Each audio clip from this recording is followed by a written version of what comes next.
Bismillahirrahmanirrahim. Alhamdulillahi rabbil alamin, wassalatu wassalamu ala asrafil anbiya wal mursalin wa ala alihi thayyibin tahirin wa sahbihi mayamin. Baik, kita lanjutkan ngaji buku kita tentang kisah hidup Nabi Muhammad sallallahu alaihi wasallam, the life of Muhammad the Prophet.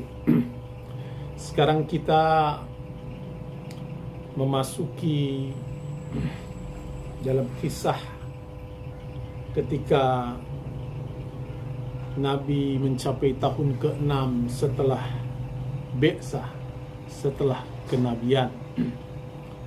Dan kita ketahui pada tahun ke-6 ini begitu banyak penganiayaan yang diterima Rasulullah SAW dan orang-orang mukmin dan suku Quraisy melakukan persekusi dan ingin menghentikan misi Nabi SAW. Tapi pada tahun ke-6 setelah kenabian ini juga beberapa tokoh yang sangat berpengaruh di kalangan Quraisy masuk Islam, seperti Hamzah paman Nabi sallallahu alaihi wasallam, juga nanti Abu Umar bin Khattab masuk Islam. Nah, pada itu ada suatu ketika atas saran Abu Bakar, Nabi sallallahu alaihi wasallam datang ke Masjidil Haram. Abu Bakar mulai ceramah di situ dan suku Quraisy dengan keras menghentikannya. Dan Nabi kemudian harus berlindung di rumah Al-Arqam dekat Bukit Sofa. Nah, tentu Bukit Sofa dulu ada rumah Al-Arqam. Sekarang rumah itu masuk pada wilayah perluasan Masjidil Haram. Nah, Nabi masih bisa terus menyampaikan dakwah karena ada dukungan dari Abu Thalib semua. Karena wibawa dari Abu Thalib, suku Quraisy tidak berani membunuh Nabi sallallahu alaihi wasallam. Namun suku Quraisy itu membuat menderita Nabi dan para pengikutnya, sehingga Rasulullah SAW pernah berkata, tidak ada Nabi yang pernah dibuat menderita kesengsaraan seperti aku. Jadi penderitaan Rasulullah SAW itu tidak pernah dialami oleh nabi-nabi sebelumnya. Rasulullah menyatakan bahwa tidak ada nabi yang pernah dibuat menderita kesengsaraan seperti aku.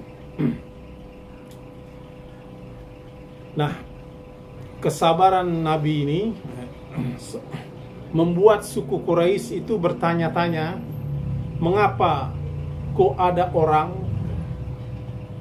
yang harus menempatkan dirinya dalam situasi yang bahaya, penuh ancaman.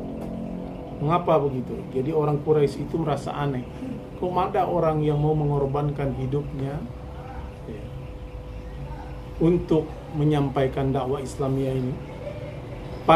Mengapa? Karena pandangan orang-orang Quraisy adalah pandangan yang materialistik. Cita-cita mereka adalah kekayaan, kenikmatan, dan kekuasaan.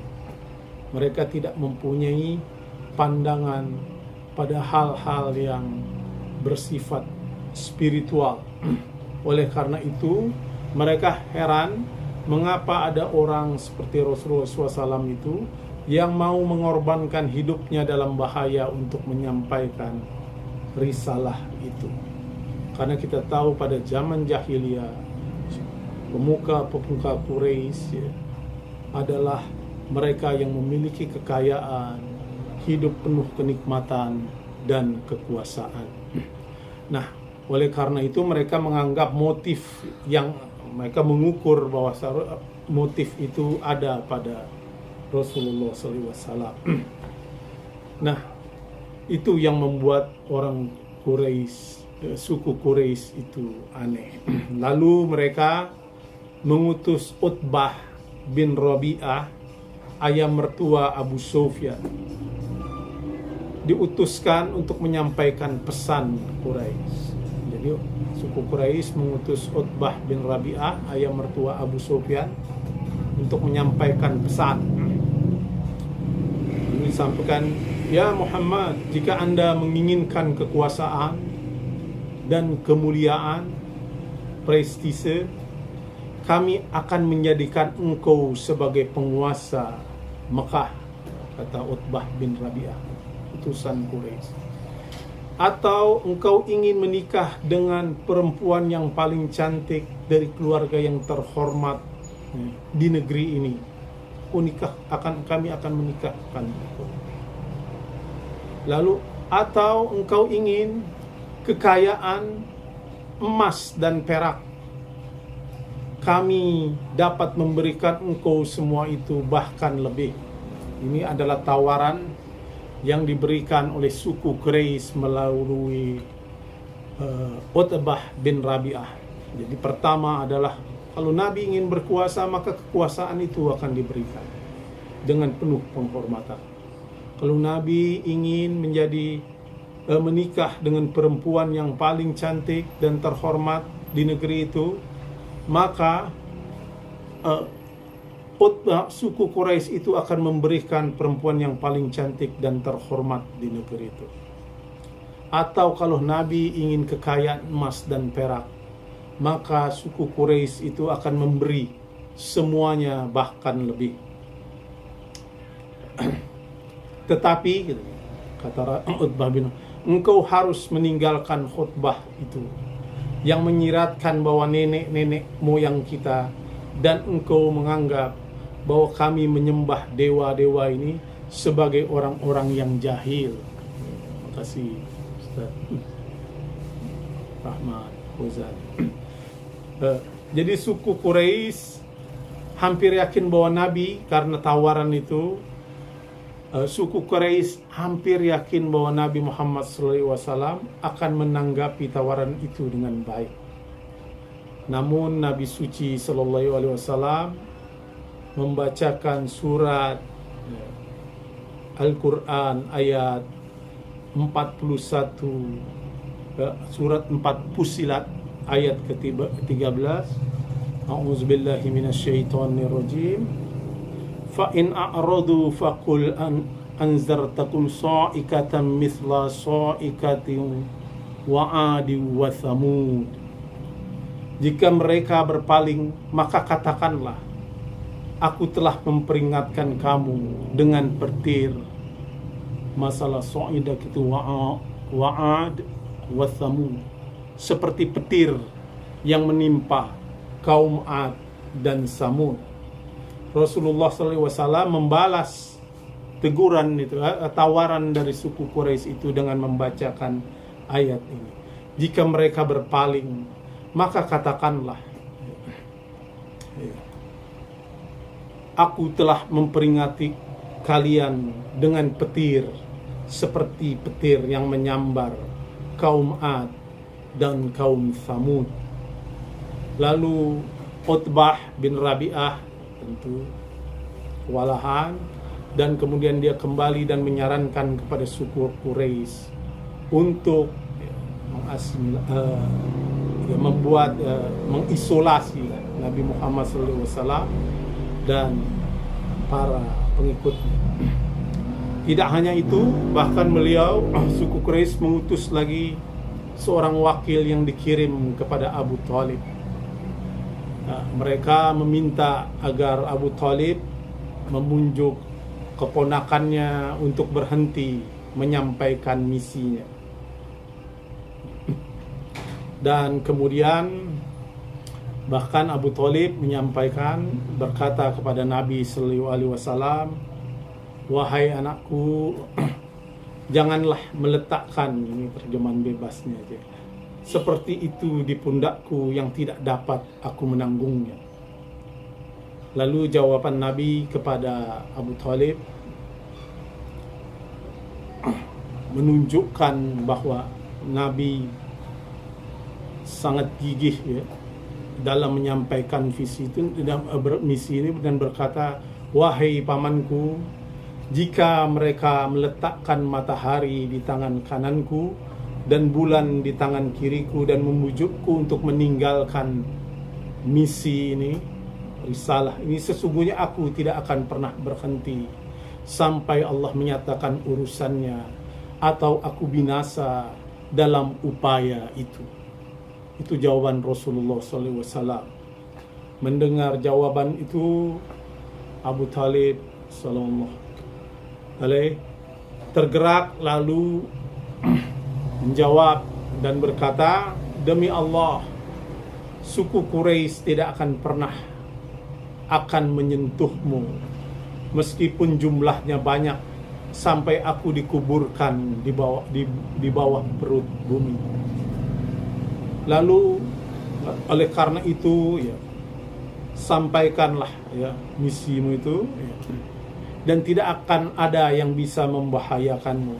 Berbahagialah dengan janji ini dan jaga matamu agar tetap, di sini terjemahannya dingin, maksudnya mata Nabi, maksudnya mata yang terhibur itu. Nah, dalam upaya terakhir mereka, kemudian itu yang ketiga, jadi ada tawaran yang pertama yang disampaikan Rabi'ah, Utbah bin Rabi'ah, dan yang kedua seorang wakil, dan yang terakhir